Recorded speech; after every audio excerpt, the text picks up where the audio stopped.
Саламатсыздарбы, урматтуу көрүүчүлөр? Жакшылык менен байытып, жарык нур менен чайытып, жашайлычы жайдары жан кыйнабай майышып. Жанга баткан кубанычтар боло берсин, бакыт кушу колубузга коно берсин. Бүгүнкү куттуктоолор сиздерге арналат, кымбаттуу көрүүчүлөр. Анда эмесе Расулжановдон куттуктоо берүүбүздү баштайбыз.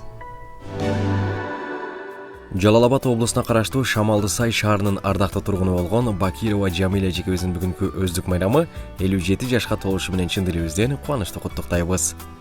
Сиздин дүйнө аруулуктун ааламы, сизге барда эниңиздин талабы. Эжекем ай, эч кайгырбай өмүрдө өзүңүз бар үчүн жаркып жаналы. Мээримдүүсүз сезем эже анычын, меникеде сагындырат дабышың. Терең сизге ак тилегим айтайын, тек бакытка жетелесин багытың. Асыл сөзүн тандап алып сөздүктүн, сиз үчүн мен тилеп жакшы сөз күттүм.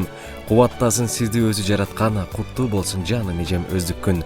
Биздин бактыбызга ар дайым бар болуңуз, аман болуңуз, биз сизди абдан жакшы көрөбүз деп бир туугандарыңыз Назира, Замира, Таалайбек, Улукбек, Айчүрөк жана баарынан да өзгөчө Екатеринбург шаарынан иниңиз Эмилбек жана келиниңиз Гүлжан сизди кубанычтуу куттукташат. Камын көрүп сени ойлогон, сен адашкан жолдон оңдогон, сыр билгизбей сыртынан карап, бир тууган деп сени коргогон.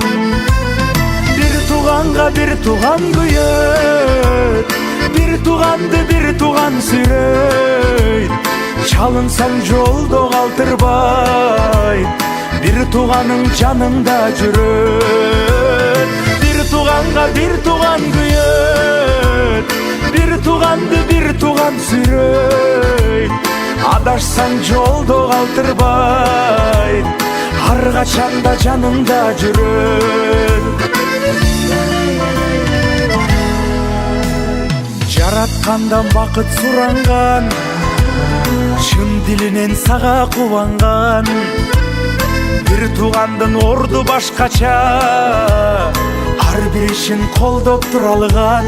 Бир тууганга бир тууган күйөт, бир тууганды бир тууган сүйрөйт. Чалынсаң жолдо калтырбай, бир тууганың жаныңда жүрөт.